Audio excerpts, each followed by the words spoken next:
नमः समय साराय स्वानुभूत्या च कासिते चित्स्वभावाय भावाय सर्वभावान्तरक्षिते वन्दितु सर्वसिद्धे जो न जन्मरोगमनिरपच्य मोक्षामि समय पाहुः धर्मोषधि केवली भवेदम्।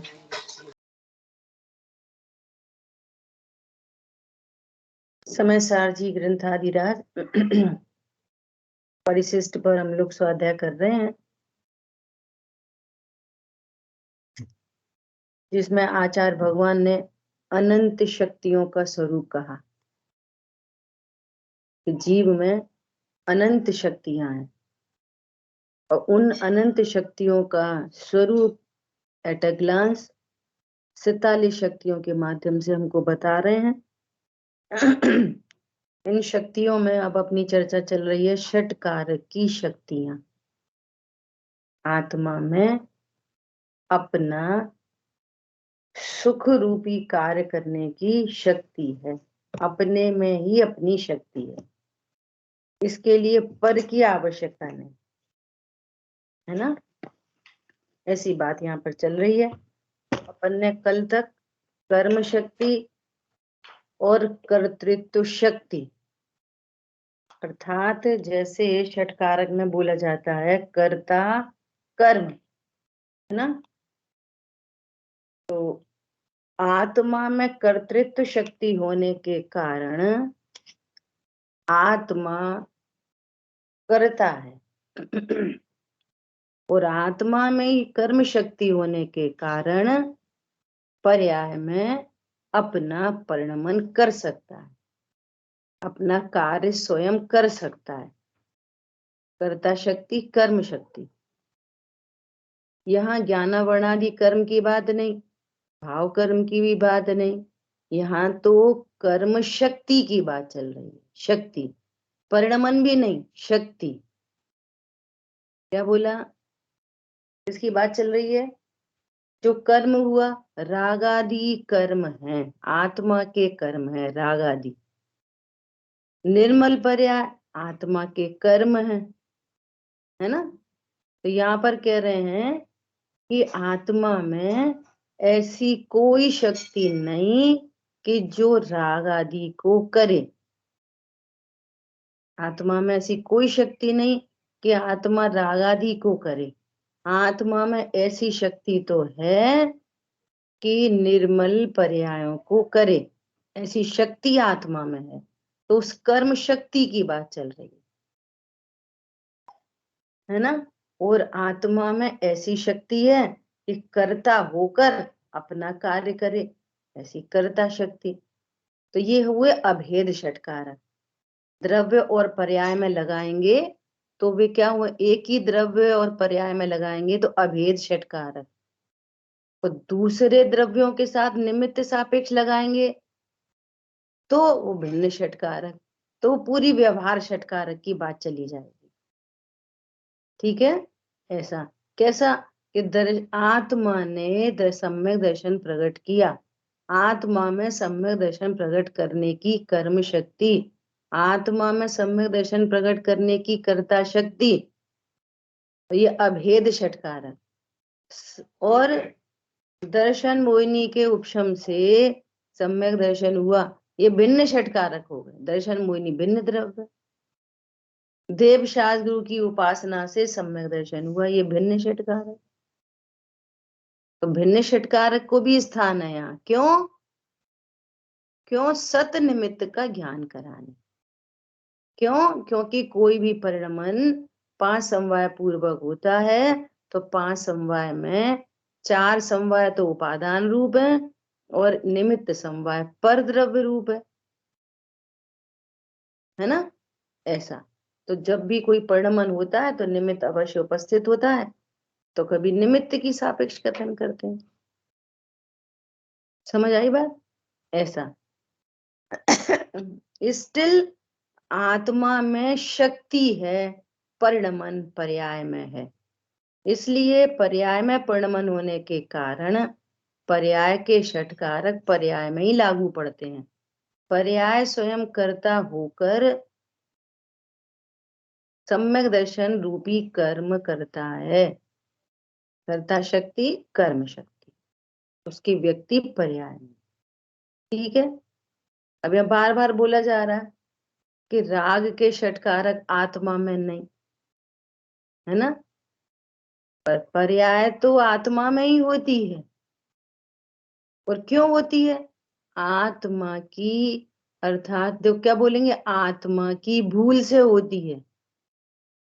आत्मा की भूल से कि ज्ञान की भूल से? ज्ञान की भूल से। पॉइंट समझ में आ रहे हैं, नहीं आ रहे? अभेद विवक्षा क्या बोलेंगे? आत्मा अपनी भूल से राग आदि को करता है। कौन आत्मा? ज्ञान की पर्याय, उसको भी आत्मा कहते, अभेद विवक्षा से आत्मा ही कहते। अपने से अपने को जानकर, निज से निज को जानकर, दो निज हो गए ना, निज में निज की शक्ति ज्वाला, दो निज हो गए। तो एक निज ज्ञान और एक निज आत्मा। ठीक है, ऐसा। तो राग आदि की शक्ति आत्मा में नहीं है, परंतु राग आदि विकारी भाव आत्मा में ही होते हैं और आत्मा की भूल से होते हैं, अर्थात ज्ञान की भूल से होते हैं।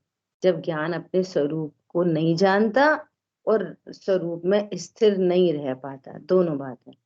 अज्ञानी को क्यों होते हैं?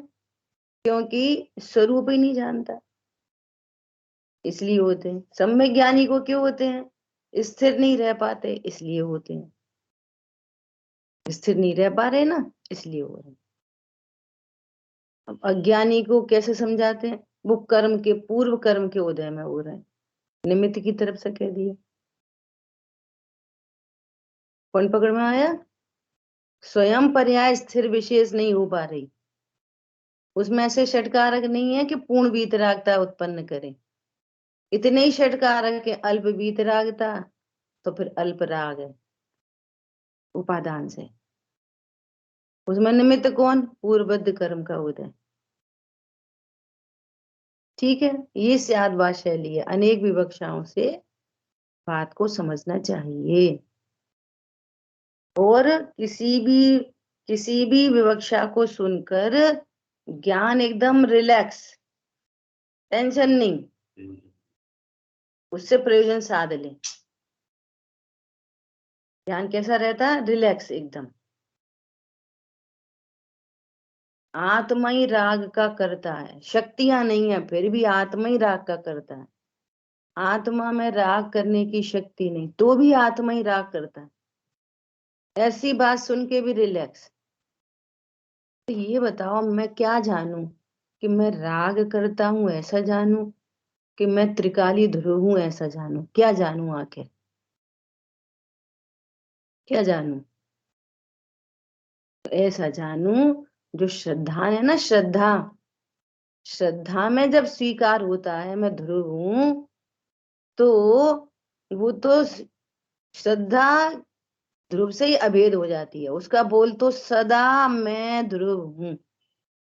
लेकिन ज्ञान स्वपर प्रकाशक होने से स्व को भी जानता है और अपनी पर्याय में उत्पन्न होने वाले राग को भी जानता है। ज्ञान ही ये जान लेता है कि अरे मैं स्थिर विशेष नहीं रह पाया। समझ आई बात? ऐसा। तो प्रमाण को बराबर जानना और श्रद्धान ध्रुव का रखना। क्या बोला?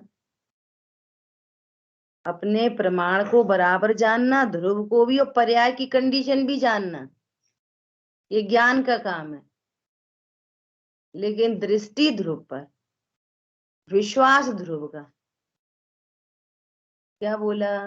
कौन बोलेगा? यदि आप अपने दोनों पक्षों को नहीं जानते, द्रव्य पर्याय को नहीं जानते, तो निश्चयाभास का प्रसंग बनेगा। हम तो ध्रुव है। अरे पर्याय हो उत्पन्न हो रही है, उसका ज्ञान किसको होएगा? कोई थर्ड पार्टी को? कि भगवान को स्वयं को ही ज्ञान होता है।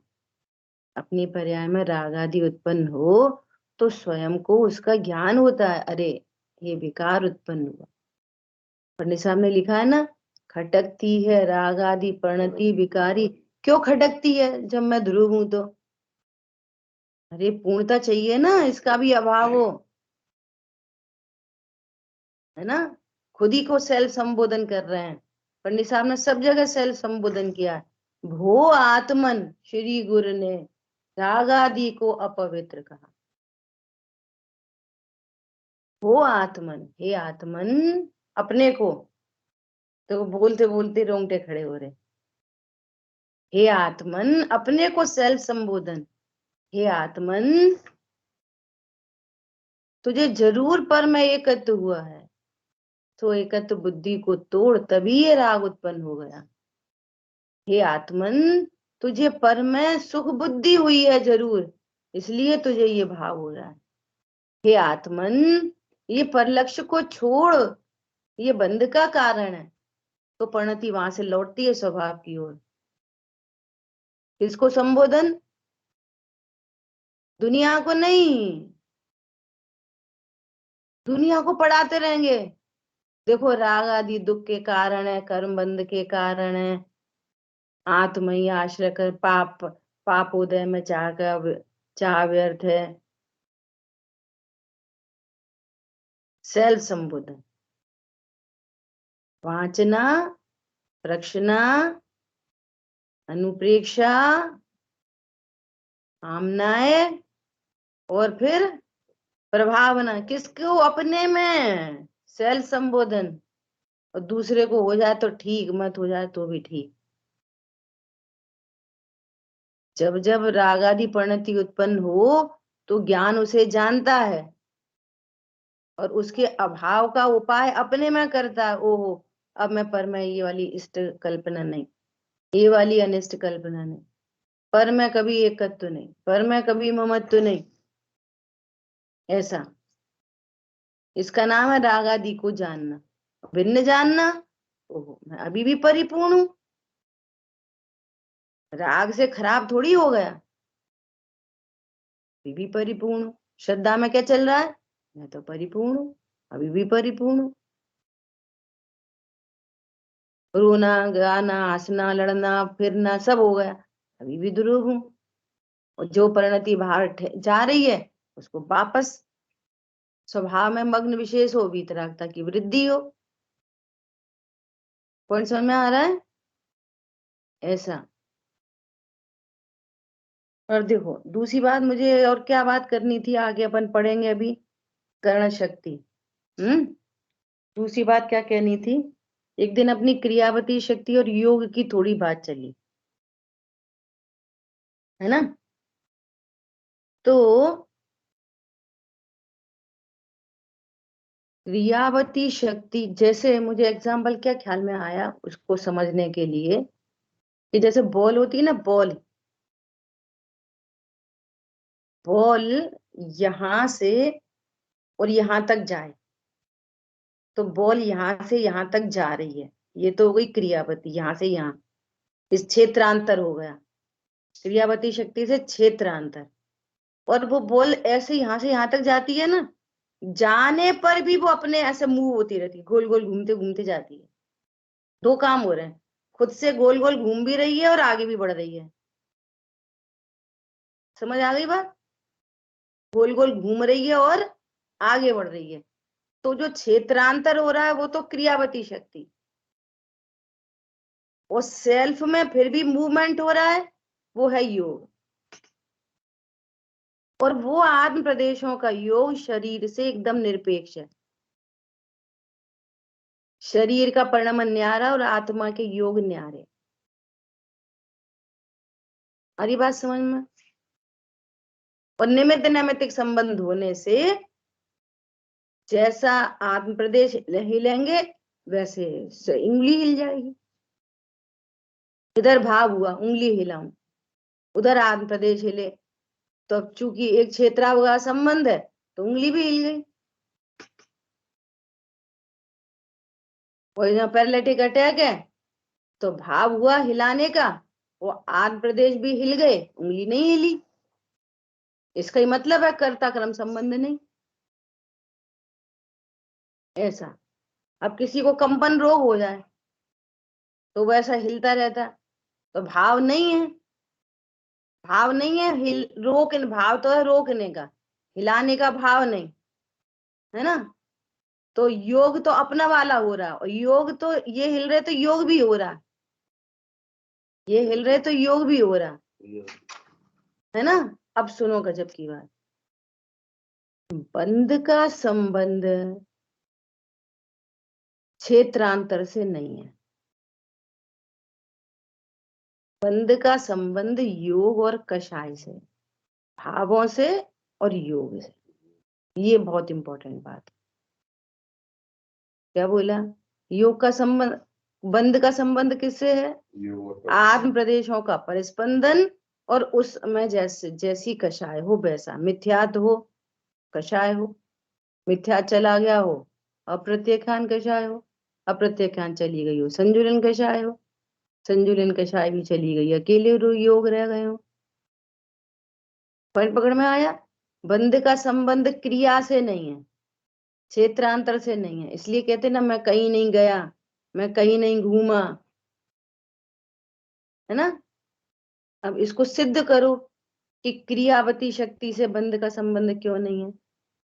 इसलिए नहीं है कि वे अनंत भगवान सिद्ध बनते हैं ना, 7 राजू गमन करते हैं, और बंध कितना होता है? 0। योग अयोगी हो गए, योग रुक गए, विकार पहले ही मिट गया था, योग अकेला बचा था, अनंत भगवान को अकेला योग बचा था, तो ईर्यापथ आश्रम हो रहा था। अब योग भी चला गया, अयोगी हो गए, और अयोगी होने पर 7 राजू गमन हुआ, तो कितना बंद हुआ? क्रिया से कितना बंद हुआ? क्षेत्रांतर से 0। बंध का संबंध किससे? योग और कषाय से। योग से प्रकृति प्रदेश, और कषाय से स्थिति अनुवाद। करणान योग से पूरा सिद्ध हो गई। आ गई बात ख्याल में? जो यहां से वहां जाते हैं ना, कोई घर से मंदिर पहुंच गया, तो किससे गया? क्रियावती शक्ति। आत्मा की अलग और शरीर की अलग। तो क्रियावती से कितना बंद? रास्ते में चल रहे थे तो कितना बंद क्रियावती शक्ति का? कुछ नहीं। क्यों? यदि चलते चलते घर गृहस्थी की लड़ाई झगड़े की बातें करते चल रहे हैं, तो वैसा योग और वैसा बंद। और भगवान की चलते चलते भक्ति करते हुए जा रहे हैं रास्ते में, तो बंद किससे? चौराहे पे पहुंचने का बंद, मंदिर के दरवाजे पे पहुंचने का बंद नहीं। किससे बंद? जैसा योग और जैसे परिणाम। तीव्र योग, तीव्र परिणाम, तीव्र बंद। मंदिर में ही बैठ गए, अब वहां पर भी बंद का संबंध योग और कषाय। बंद के कारण कही गए हैं, बंद के कारण योग और कषाय है। किसी भी क्षेत्र में चला जाए, मंदिर से घर आ जाए, क्षेत्र बदल गया। बंद का संबंध योग और कषाय। शरीर की क्रिया से संबंध, कोई संबंध। हरी बात ख्याल में? ये थोड़ा सा अपने को स्पष्ट करना होता। कोई एक विषय चलता है ना, तो उसका सांगो पांग कहाँ तक, किस लिमिट तक अपना ज्ञान जा सकता है, वहां तक विचार करना चाहिए। मैं किसी विद्वान से सुना था, अब नाम उनका याद नहीं, जैसे टेबल पर केस आए तो पूरी तरह से उसका विचार चले, चारों अनुयोग से विचार करो, निश्चय व्यवहार से विचार करो, तो उसके बारे में अपन को संपूर्ण ज्ञान होगा। और ज्ञान तो स्वयं से ही होगा, खुद से ही। हर बात लिखी नहीं मिलती। ऐसा। बोलिए पारुल जी।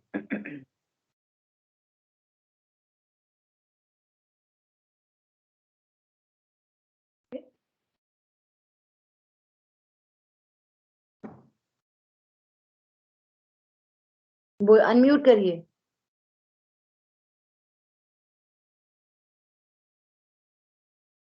जैसे भाव के कारण हमने कहा, अभी सुनाई दे रहा है? हाँ हाँ हाँ, भाव के कारण जैसे बंद हो रहा है। अभी हमने मंदिर जाने की क्रिया भी जो कर रहे थे, उस समय भाव जैसे चल रहे थे वैसे बंद हुआ, तो उस समय असावधानी से जो कुछ घटित होता है, उसको उसको किससे कनेक्ट करेंगे? जैसे हम भावों चलते हुए जा रहे हैं, हिंसा हुई, पैर में कुछ आया, तो उसको किससे कनेक्ट जोड़ेंगे हम? हाँ, भावों से ही जोड़ेंगे। यहाँ भाव नहीं है ना हमारा। असावधानी का भाव चल रहा है ना, आप देख के नहीं चल रहे, असावधानी का भाव चल रहा है। देख के चलो, अच्छे से चलो, और अच्छे से चलते चलते भी आ जाए तो बंद नहीं होगा। हम तो स्कूटर एकदम अच्छे से लौकिक में भी, हम तो अपनी गाड़ी को एकदम धीरे धीरे ले जा रहे थे, पुलिस वाला भी सामने खड़ा है और एक बच्चा दौड़ते, वो हॉर्न भी बजा रहा है, पूरा सावधान है, हॉर्न भी बजा रहा है, पुलिस देख रही है, और बच्चा उधर से निकला, एकदम से स्पीड में निकला, तो उसको पकड़ेंगे नहीं, लोक में भी नहीं पकड़ेंगे। और अब तो आप है ना शराब पी के और हाई स्पीड में लेके चले जा रहे हैं, और किसी की हिंसा नहीं हुई, कोई नहीं मरा, तो पुलिस पकड़ लेगी, लोक में पकड़ लेगी। ये तो पारलौकिक बात है। स्वरूप की सावधानी, ये सावधानी द्रव्यान योग की सावधानी, और बाहर में जीव हिंसा नहीं हो, ये चरणान योग की सावधानी। सबसे बड़ी असावधानी है स्वरूप की असावधानी।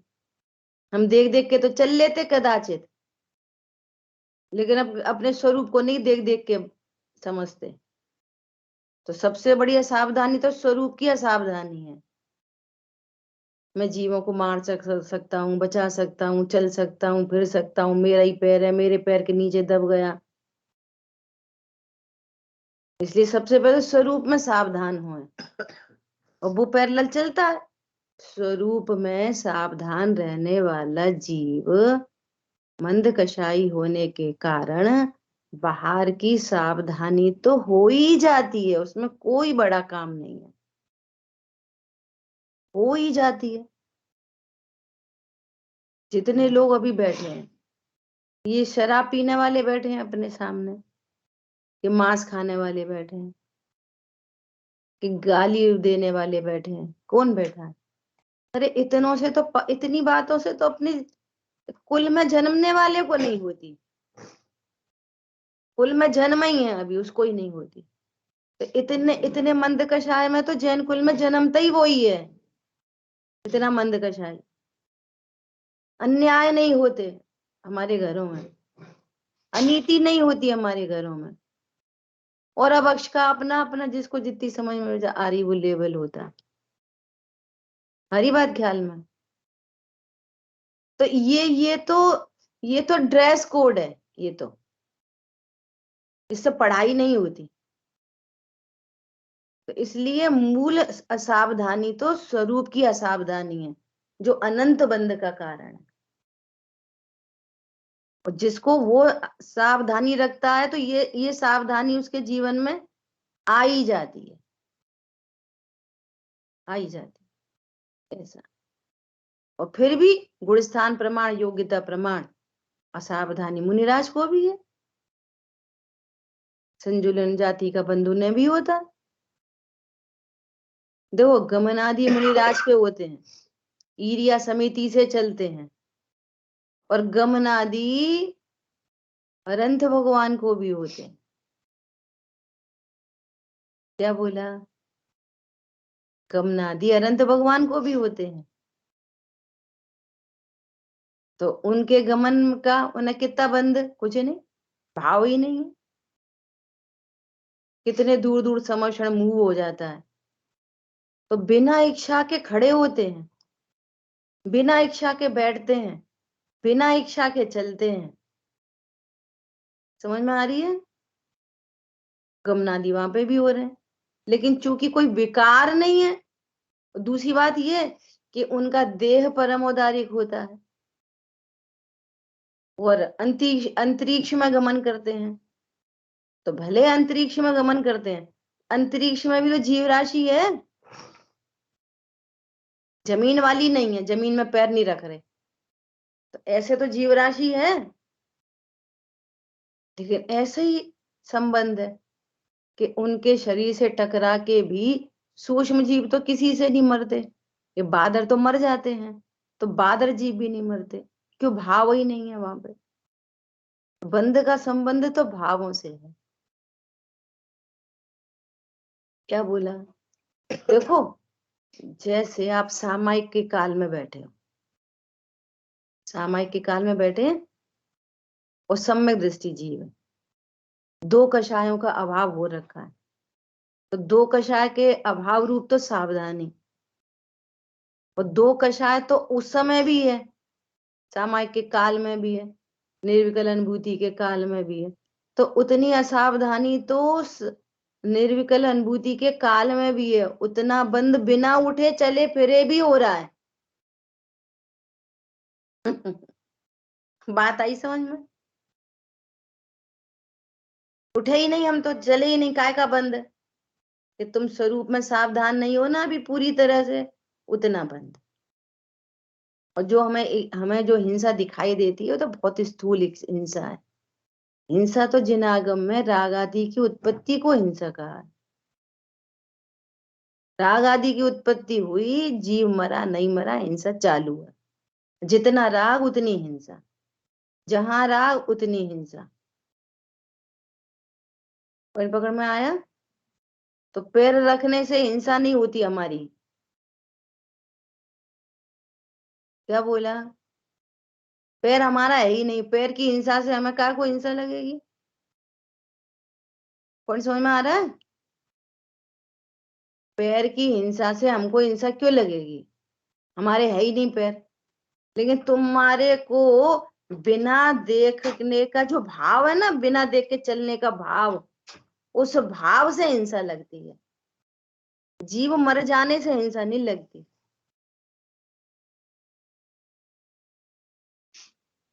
अपनी बंद अधिकार में बहुत चर्चा हो गई थी, प्राणी मरे या ना मरे, हिंसा अयत्नाचार से, मरे कि मत मरे। सूक्ष्म जीवों की, सूक्ष्म जीव है ना, उन्हें तो हम बचा ही नहीं सकते। जो पानी से पानी छानते हैं ना, सूक्ष्म जीवों को थोड़ी बचा पाते, वो तो निकल जाते हैं। और कितने तो बादर भी निकल जाते होंगे, जो उसमें रह जाते हैं वे मरते ही हैं। हमारी इतनी सावधानी से मरते ही हैं, सांस लेने पर मरते ही हैं। हमारा तो भाव नहीं है कि वे मरे, और सांस लिए बिना संसार में रह नहीं सकता, संयोग बना हुआ है। वे हिंसा किसकी लगेगी? मिथ्यात्व की।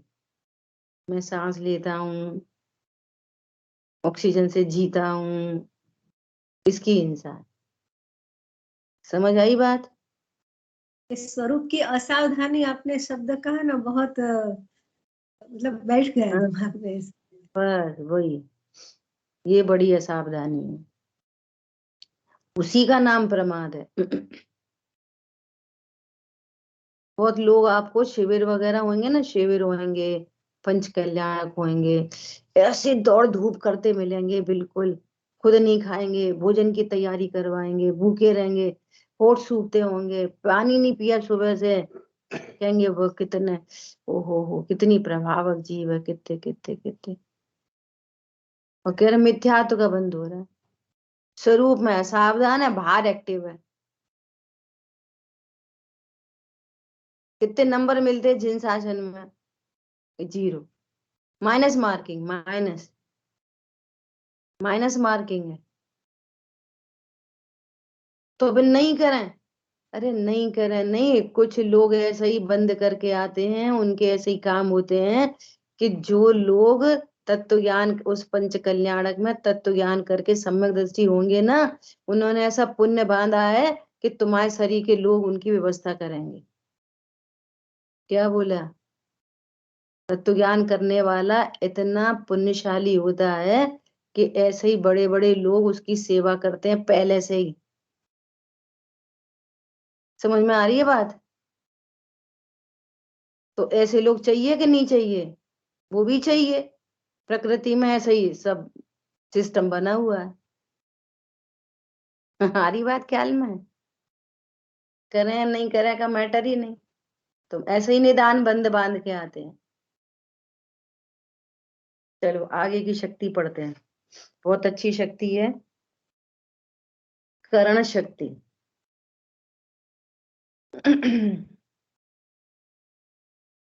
देखो कर्ण शक्ति में क्या बता रहे हैं, परिभाषा क्या है कर्ण शक्ति की। 43 नंबर की शक्ति है। भवते हुए प्रवर्तमान भाव के भवन के होने के साधकतम, ये इंपॉर्टेंट वर्ड है, साधकतम। सबसे क्लोजेस्ट वन साधन कौन है? क्लोजेस्ट वन, किसी को भी लगा लो। रोटी बनने का क्लोजेस्ट वन साधन कौन है? राग का सबसे क्लोजेस्ट वन साधन कौन है? निर्मल पर्याय का सम्यक दर्शन ज्ञान चारित्र का क्लोजेस्ट वन साधन कौन है? अपन बहुत दिन से चर्चा कर रहे लगातार। सम्यक दर्शन का सबसे क्लोजेस्ट साधन कर्म का उपशम, परद्रव्य हो गया। सम्यक दर्शन का क्लोजेस्ट साधन देवशाह गुरु, परद्रव्य हो गए। सम्यक दर्शन का क्लोजेस्ट साधन त्रिकाली ध्रुव, भेदरूप हो गए। सम्यक दर्शन का क्लोजेस्ट साधन वेद विज्ञान, वो भी दूसरी पर्याय। सम्यक दर्शन का क्लोजेस्ट साधन खुद इटसेल्फ, श्रद्धा की पर्याय अपने सम्यक को लेकर अपने षटकारक से उत्पन्न हुई है अपने स्वकाल। ये है क्लोजेस्ट साधन। ठीक है, यहाँ बात किसकी चल रही है? शक्ति की। तो ये शक्ति किस में है? कि ध्रुव में। ये शक्ति किस में? मेरे में। ऐसा शक्ति की बात चल रही है ना यहाँ पर। सो कह रहे हैं साधकतम तम पने मई, तम पने मई मतलब उत्कृष्ट, साधकत्वमयी, उग्र साधनत्वमयी कर्ण शक्ति। देखो कितने ऐसे विशेषण दिए हैं। उत्कृष्ट साधकत्वमयी, उत्कृष्ट, वेरी वेरी क्लोज। तो इटसेल्फ वो पर्याय, वो पर्याय इटसेल्फ। पर्याय के लिए ध्रुव भी हो गया पर, चूंकि अपना ही द्रव्य है इसलिए है स्व। वही ध्रुव पर, वही ध्रुव स्व, क्योंकि उसी को स्वरूप से स्वीकार करेगा। कर्म के उपशम पर द्रव्य, निमित्त उपस्थित तो होगा पर है पर द्रव्य। देवशाह गुरु उपस्थित तो होंगे परंतु हैं पर द्रव्य। हमारी बात ख्याल में? तो उत्कृष्टतम साधन कौन है? कुम्हार तो होगा वहां पर, घड़ा बनने के समय पे सुनार नहीं होगा, मोची नहीं होगा, कपड़े वाला नहीं होएगा, मेडिकल स्टोर वाला नहीं होएगा। कौन होएगा? कुम्हार, सतनिमित्त। लेकिन कुम्हार है, घड़ा नहीं बन रहा है ना। तो वो उत्कृष्टतम कर्ण नहीं है, उत्कृष्ट कर्ण नहीं है। मिट्टी से बनेगा, मिट्टी से। जब जब घड़ा बनेगा मिट्टी से, मिट्टी से, मिट्टी, मिट्टी भी पड़ी है। घड़ा बना परसों और मिट्टी आ गई आज, तो वो भी उत्कृष्ट साधन नहीं हुआ। समझ में आ रही बात? घड़ा बनेगा, बनाएगा कुम्हार ही, बनेगा मिट्टी से ही। उत्कृष्टतम साधन कौन है? वो घड़े रूप परिणति। ये है करण। स्वयं एक एंगल से मिट्टी कर्ता, एक एंगल से पर्यायी पर्याय करता, एक एंगल से द्रव्यमयी कर्म उत्पन्न हुआ, और एक तरह से पर्याय नहीं अपना कर्म खुद किया। एक तरफ से द्रव्य करण और दूसरी तरफ से पर्याय इटसेल्फ करण। ठीक है, ऐसा देखो यहाँ पर अनुशीलन में पेज नंबर है 448। यहाँ पर कह रहे हैं कर्तृत्व शक्ति के कारण आत्मा अपने निर्मल भावों का कर्ता, कर्म शक्ति के कारण निर्मल परिणामों को प्राप्त करता है, और करण शक्ति के कारण वह निर्मल परिणामों का स्वयं कारण भी है। कर्ता भी स्वयं, कर्म भी स्वयं, और करण भी स्वयं। अभेद विवक्षा में जीव को कहेंगे स्वयं स्वयं स्वयं, और पर्टिकुलर भेद विवक्षा में पर्याय कोई पर्याय का कर्ता, कर्म और करण। ये हमेशा याद रखना। इस प्रकार निर्मल पर्यायों के प्रकट करने में वह पूर्णतः स्वाधीन है। जब साधन हमारे पास है, हमारे पास हमारी गाड़ी है घूमने जाने की, तो आपकी गाड़ी लेंगे हैं? कोई किसी और की गाड़ी मांगेगा? हमारे पास हमारा साधन है, हम रिलैक्स हैं, जब मर्जी चले जाएंगे, जब मर्जी नहीं जाएंगे। सम्यक दर्शन आदि का करण मेरे ही पास है, इसलिए पर की आवश्यकता नहीं। अनंत पर की नास्ती हो गई। विचार करो आप। वे निमित्त रूप से उपस्थित तो होंगे देवशाह गुरु, पर वे मेरे कारक नहीं। कर्म के उपशम आदि उपस्थित होंगे, परंतु वे मेरे कारक नहीं। बाहर में शरीर की मुनि दशा, नग्न दशा होगी, पर नग्नता कारक नहीं। समझ में आ रही है? और तद्व मोक्षगामी जीवों को वज्र वृषभ नारा सहनन होता है, परंतु वो कारक नहीं। सम चतुरस संस्थान होता है, परंतु वो कारक नहीं। छायक सम्यक तो केवली के पाद मूल में होता है, परंतु केवली का पाद मूल कारक नहीं। समझ में आ रही है? जितने भी जिनवाणी में निमित्त के कथन सुने होंगे, बोलो नग्न हुए बिना कोई मोक्ष जा सकता है क्या? नहीं जा सकता, बिल्कुल नहीं जा सकता, परंतु वो कारक नहीं होता, निमित्त रूप से वो ही उपस्थित होता है। सत निमित्त का ज्ञान करा रहे। अगर तुम्हें एक धागे का भी राग है तो तुम छपक श्रेणी आरोहण नहीं कर सकते। क्या बोला? तो राग के कारण नहीं कर सकते। क्या कहा? नग्नता हो, राग हो, तो छपक श्रेणी आरोहण नहीं होएगा। समझ में आ रही है बात? तो वो कारक नग्नता, शरीर की नग्नता कारक नहीं, 28 मूल गुण कारक नहीं। ऐसा तभी क्या बोल रहे हैं? पूर्णतः स्वाधीन है। सम्यक दर्शन आदि निर्मल भावों के लिए उसे अन्य की ओर देखने की आवश्यकता नहीं है। इसलिए नग्न होने का अभ्यास नहीं किया जाता। मच्छर उपसे परिसर सहने का अभ्यास नहीं किया जाता। वो एकदम रॉन्ग वे है, रॉन्ग वे। क्या बोला? अपन तो भैया उपसर्ग सहन करने की, थोड़ा भूखा रहने की आदत डालो, थोड़ा प्यासे रहने की आदत डालो,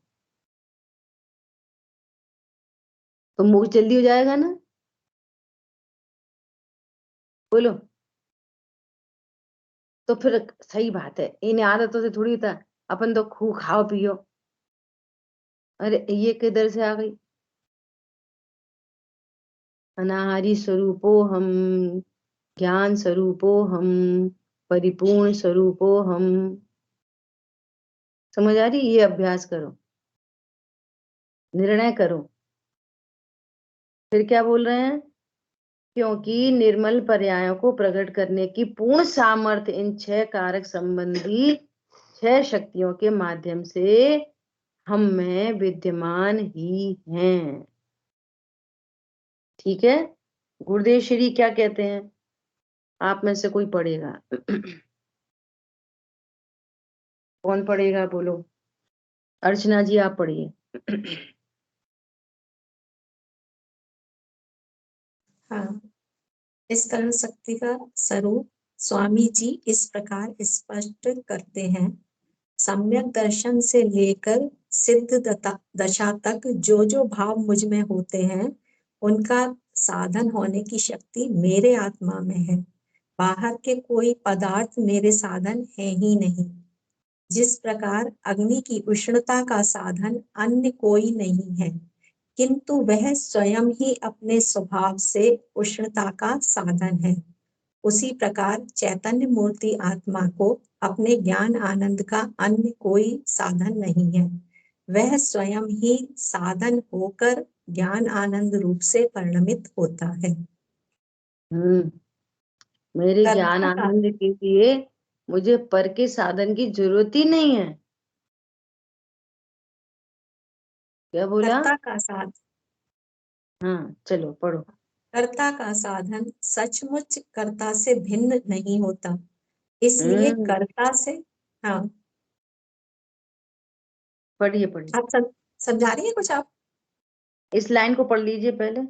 अच्छा, कर्ता का साधन सचमुच कर्ता से भिन्न नहीं होता, इसलिए कर्ता से भिन्न जो भी साधन कहा जाए वह कोई सचमुच साधन नहीं है। बोलो कितना स्पष्ट। कर्ता से भिन्न कोई साधन होता ही नहीं है। बोले चीनी की मिठास का कर्ता कोई और होएगा? होता ही नहीं है। बोलो अपने सुखी होने के लिए, अपने रत्नत्र प्रकट करने के लिए किसकी ओर देखें हैं? शुद्धात्म और पंच गुरु जग में शरणों दोए नहीं है।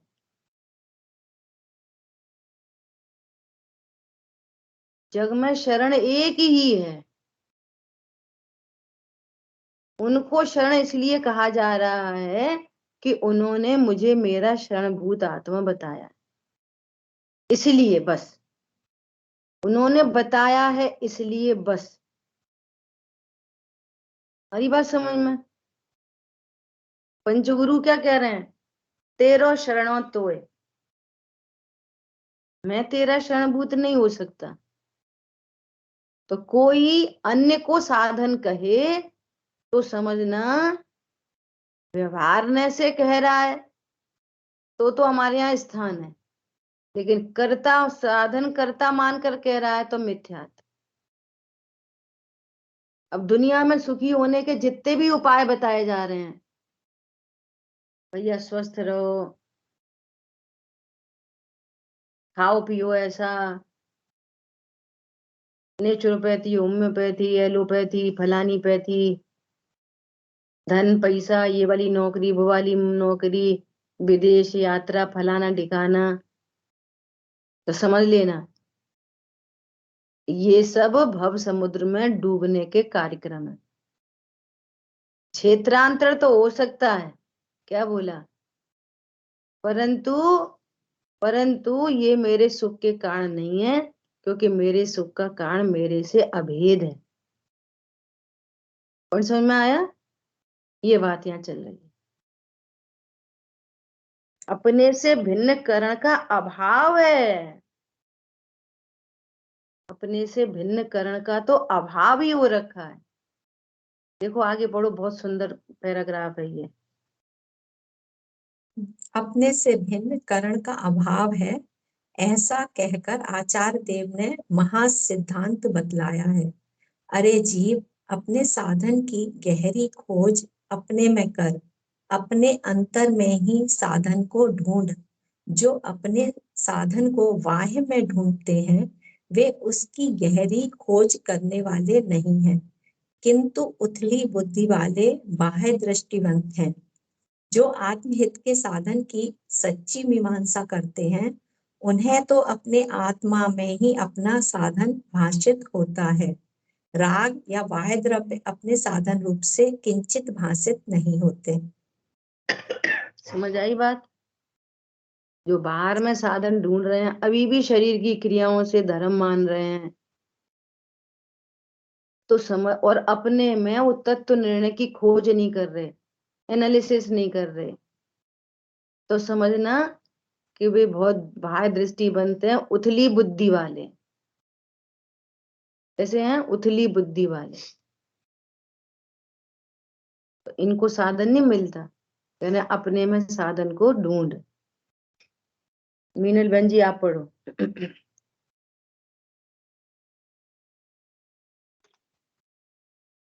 जिस प्रकार आत्मा अपने कार्य के लिए अन्य साधन की अपेक्षा नहीं रखता, उसी प्रकार साधन रूप होकर किसी वह अन्य साधन का रूप हो, उसी प्रकार वह साधन रूप होकर किसी अन्य का कार्य भी नहीं करता। देखो, मेरा साधन कोई नहीं और मैं भी किसी का साधन नहीं। कोई मेरा साधन नहीं और मैं भी किसी का साधन नहीं बनता।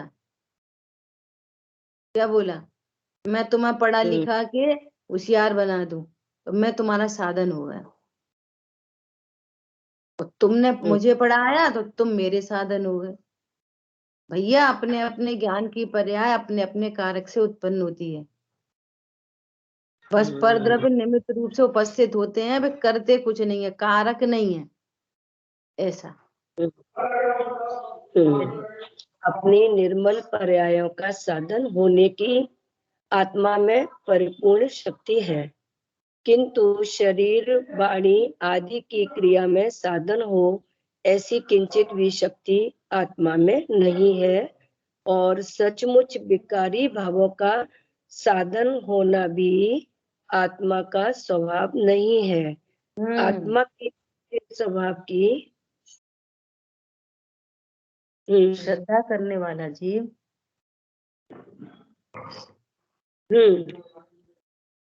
पढ़ना है आगे। हाँ हाँ, आत्मा के ऐसे स्वभाव की श्रद्धा करने वाला जीव विकार के साधक तम रूप से परिणमित नहीं होता, किंतु अपनी निर्मल पर्याय के ही साधक तम रूप से परिणमित होता है। आत्मा अपने स्वभाव के अवलंबन से स्वयं ही आत्मा अपने स्वभाव के अवलंबन से स्वयं ही साधन होकर अपनी मुक्ति को साधता है। मुक्ति के लिए बाह्य में अन्य कोई साधन नहीं ढूंढना पड़ता। देखो अब इतनी स्पष्ट बात है। क्या कह रहे हैं? न तो मुझे किसी साधन की जरूरत है और ना ही मैं किसी का साधन हूं, एक बात। दूसरी बात ये कह रहे हैं कि निर्मल पर्यायों का साधन तो मैं ही हूं, साधकतम। तो फिर क्यों नहीं हुआ परिणमन साधकतम होने पर भी, कि ऐसे स्वभाव की श्रद्धा नहीं की। अपने सुख के लिए या रत्नत्र के लिए पर कोई देखा, कौन सुखी कर दोगे तुम, ये सोचे सन्मुख खड़ा रहा। पारस नाग के भरोसे उस नैया समुद्र में डाल दी कि तुम ही तार दोगे। भजन बने ना, क्या है? प्रभु हम सब का एक, तू ही तो तारन हारा रे। तो ये भक्ति है, ये भक्ति। भक्ति व्यवहार से भक्ति होती है, और उस व्यवहार ने को स्थान है। क्यों? सत निमित्त के कारण। समझ में आ रही बात? जब जब निमित्त बनेंगे तो वे बनेंगे, पर वे तारेंगे नहीं। भाषा होगी व्यवहार की, भाषा है व्यवहार की, वो भाषा है, परंतु कारक नहीं है, वे कारक नहीं बनेंगे।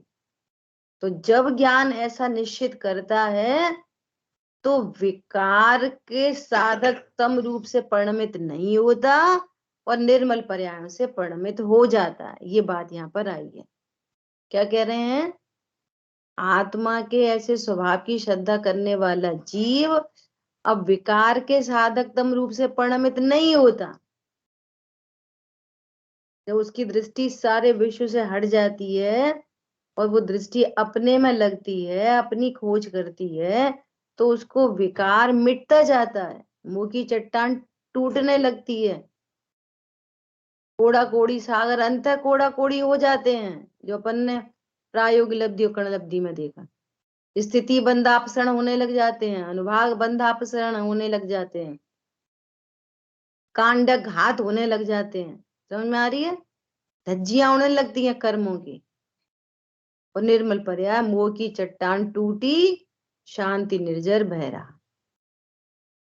ठीक है? इसलिए कह रहे हैं अपने स्वभाव को ही साधन बनाकर अनंत जीवों ने सिद्ध पद को साधा है। अपने स्वभाव से, 28 मूल गुण से नहीं, देख देख के चलने से नहीं, अपने में देख देख के चलते हैं। कैसे होते हैं मुनिराज? बाहर देखते नहीं और गलत कदम पड़ते नहीं। क्या कहा? बाहर देखते, बाहर देखेंगे तो गुलिस्तान गिर जाएगा, बाहर ही देखते रहेंगे तो। क्षण क्षण अंतर्मुख होते हैं, तो फिर अंतर्मुख होंगे कि बाहर देखेंगे?